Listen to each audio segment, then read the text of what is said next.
Hi, this is Judy Noel Saunders presenting for PC256 for the community assessment.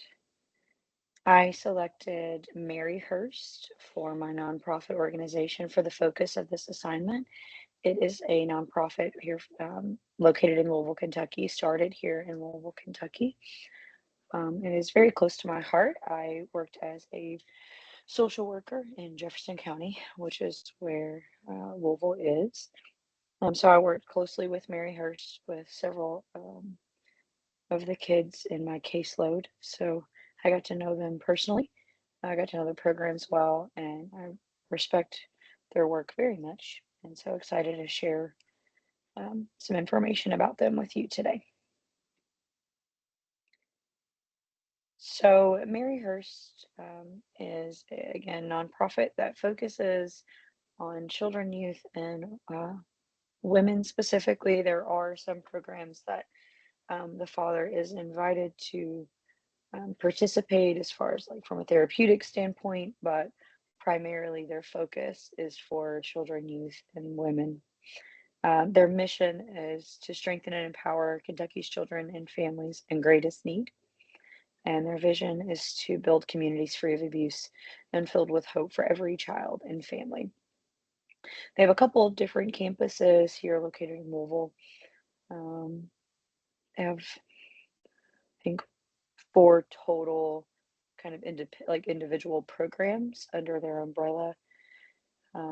They do like independent living for older students who are transitioning. Um, they do pretty intensive therapeutic work. They're actually the only facility in the state of Kentucky that works with children who are involved in child protective services that require the highest level of care based on um, trauma that they've endured, abuse and neglect. So they really do a lot of great work. They work almost solely with children who are involved in child protective services, but they do have um, some children and youth that come that are not currently involved in a CPS case. So Maryhurst actually started in 1843.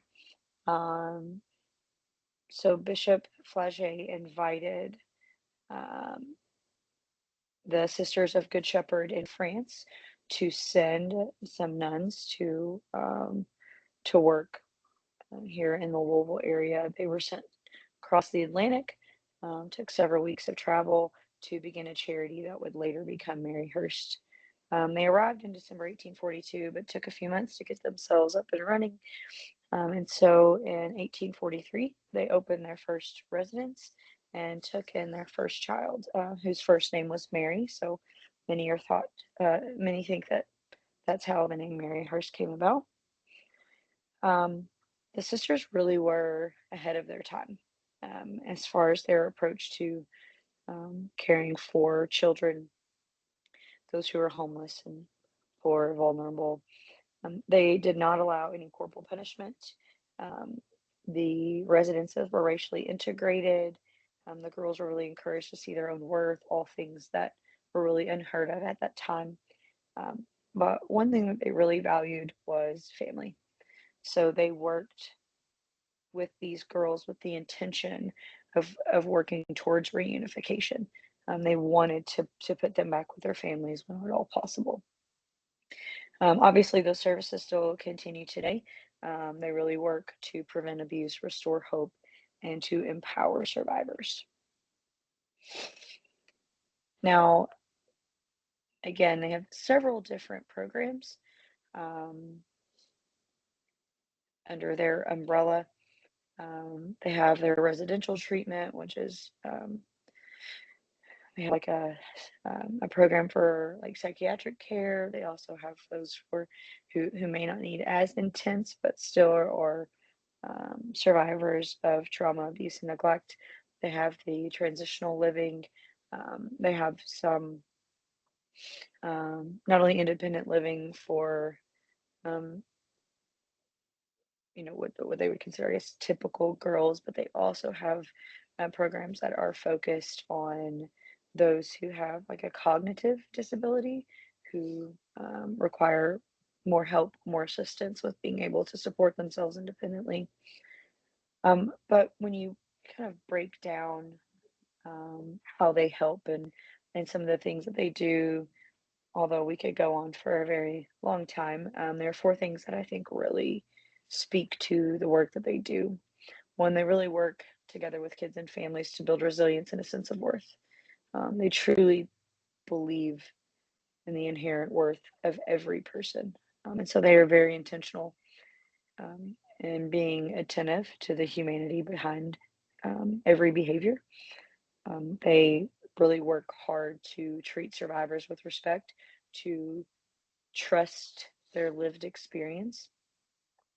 Um, they do a great job of making sure that those kids are heard, that their stories are validated, but also helping them to process through, overcome, and allow that trauma to build the resilience within them. One of the great things about Maryhurst, they bring out the best in students that the system has failed. So they have what they call Maryhurst Academy there on campus. So that is where all of their girls attend school. It is registered with the Jefferson County Public Schools, so they're able to follow the curriculum, and they do transition back to home and back into another public school in Jefferson County. It's considered an in-district transfer, which is really helpful for them. But something that I think really speaks loudly. So after 6 months, 180 days with Maryhurst, 85% of students show an improvement in their reading skills, and 65% show an increase in their math scores, which is incredible. It speaks not only to their committing their commitment to therapeutic care, but also their commitment to their academic needs, and making sure that they are getting the instruction that they need, the quality of instruction that they need. Third, they are absolutely innovators and leaders in compassion. So they were the first agency in the state of Kentucky that fully adopted trauma-informed care. They were actually operating with a trauma-informed philosophy long before anyone was really talking about it, actually in the late 1980s. So they've really worked at being compassionate, and building an effective model for working with survivors of abuse, and have really kind of been pioneers for that here in the state of Kentucky. And then finally, they offer stability that leads to permanence. 90% of the girls who successfully complete their programs are placed in less restrictive settings. So they either are reunited with their families, they're placed in a group home, or they go to foster. They're placed with a foster family, depending on the situation. But for to have a 90% success rate with their programs is just incredible, and definitely um, the best success rate out of any program like theirs in the state of Kentucky, which is great. So one of the primary reasons I chose Maryhurst, um, they have what's called the One Maryhurst Plan. I think this not only speaks to why they're such an inspiration for me and for the work that I hope to do in our community, but I think it also speaks to how, despite their,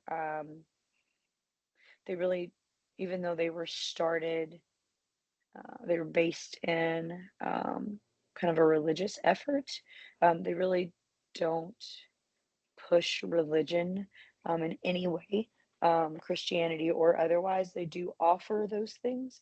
They offer um, various religious services, and they have various chaplains that come. But I do think that their plan really shows how what they're doing is truly kingdom work. So this is the graphic that they share on their website, and that they use in um, um, their different, the material that they share with the community. And you can see that there across the top are their North Stars. They consider these the principles that guide their decisions. See their trauma-informed care, measurability, core value alignment, resource allocation, equity and inclusion, and collaboration. I think we can all say, and we would all agree that those are things that we hope that all nonprofits are doing. That we hope those are principles that all nonprofit organizations are taking into consideration as they work in the community. You can see the mission there as the roof, which we mentioned earlier, to strengthen and empower Kentucky's children and families in greatest need. Really want to focus on is the pillars. I think that these three pillars are what really explain um, how what they're doing in the community truly is kingdom work. Um, so you can see the first pillar there. It says to put people first. Um, I think that is just incredible, that they are so committed to people being their first priority. Um, they, again, really value the worth of each person, and they really want to provide a culture of support. They want to offer the opportunities to grow for people to be their authentic selves. They create safe spaces to empower people to succeed, and it's beautiful, really. The second pillar there, programs built for impact. So they really try to ensure that the programs that they're building really help provide sustainable success, that they that sustainable outcomes, I think, may be the better term there, but that they not only are really listening to the community and what the community needs, but that they're adapting as well, um, to the evolving needs of the community around them, and for the children, youth, and women that they're serving.